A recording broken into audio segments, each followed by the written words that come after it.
अरे मैंने तुम पर कहाँ हुक्म चलाया, और हुक्म चला भी दूंगी तो क्या हुआ, तुम तो मेरी छोटी बहन की तरह हो ना। तुम जैसी अनपढ़, जाहिल और गांव की गवार मेरी बहन नहीं हो सकती। बेचारी मंजरी तनुजा की बात सुनकर अपना सा मुंह लेकर रह गई। कोई चिट्ठी आई है, माँ जी तुमसे पढ़वाना चाहती है, बस इसलिए बुला रही हैं। मुंह टेढ़ा करके तनुजा मंजरी का मजाक बनाती हुए कहती है, अनपढ़ कहीं की। तनुजा का ऐसा बर्ताव देखकर बड़ी बहू बहुत दुखी होती है। तनुजा को अपनी पढ़ाई का घमंड इतना हो गया कि अब वो घर के कोई काम नहीं करती और अपनी जेठानी का मजाक बनाती रहती। तनुजा का ये बर्ताव अब उसकी सास को भी नजर आने लगा था। एक दिन शांति ने अपनी बड़ी बहू से कहा, मंजरी, तनुजा हर समय तुम्हारा मजाक उड़ाती है, तुम्हें गुस्सा नहीं आता क्या? आता तो है माँ जी, लेकिन मैं क्या करूं? जब भी उसे कुछ बोलती हूँ वो और भी जली कटी बातें मुझे सुनाकर चली जाती है। मैं उसे अपनी छोटी बहन की तरह प्यार करती हूँ, लेकिन उसके दिल में मेरे लिए कोई इज्जत नहीं। बहू, तूने वो कहावत सुनी है, जुल्म करने वाले से ज्यादा जुल्म सहने वाला अपराधी होता है। मंजरी अपनी सास का इशारा समझ जाती है। वो अपनी देवरानी को सबक सिखाने की ठान लेती है और एक दिन शांति अपनी दोनों बहुओं के साथ बैठी थी तो शांति अपनी बड़ी बहू से पूछती है, अरे बहू, शाम होने को है, कुछ सोचा है क्या बनेगा खाने में? माँ जी, मेरे तो सर में बहुत दर्द है आज। मेरी प्यारी देवरानी ही कुछ अंग्रेजी खाना बनाकर खिलाएगी। सुना है पढ़े लिखे लोग अंग्रेजी खाना बहुत अच्छा बनाते हैं, क्यों तनुजा?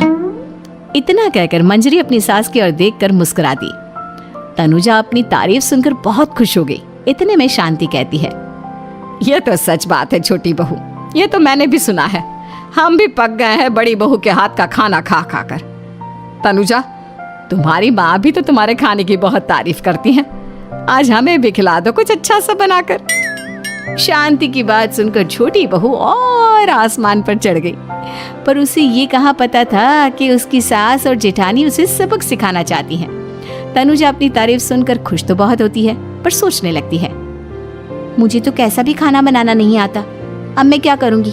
अगर मैंने इनको सच बता दिया तो मेरी सारी इज्जत मिट्टी में मिल जाएगी। अरे छोटी बहू, क्या सोच रही हो? खिलाओगी ना अपने हाथ का अंग्रेजी खाना? छोटी बहू हाँ में सर हिला देती है। अचानक से उसके दिमाग में एक आइडिया आता है।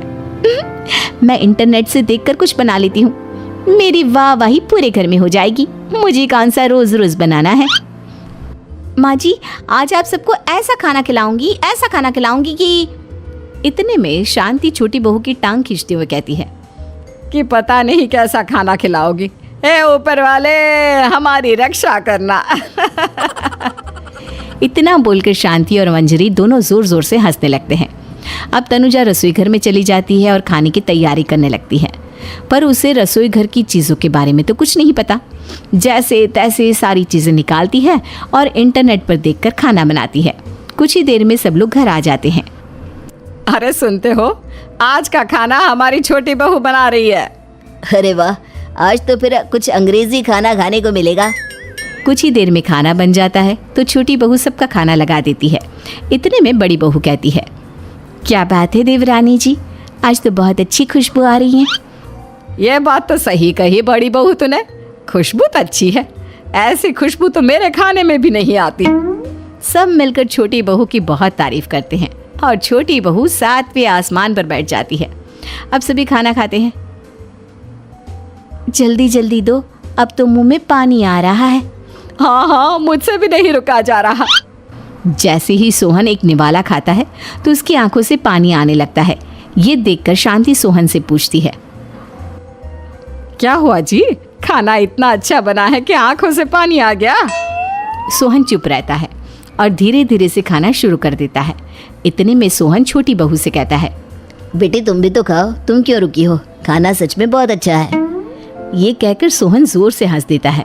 फिर सब खाना खाने लगते हैं, लेकिन खाने में नमक और मिर्च तेज हो गई थी। तनुजा से कोई कुछ नहीं बोलता।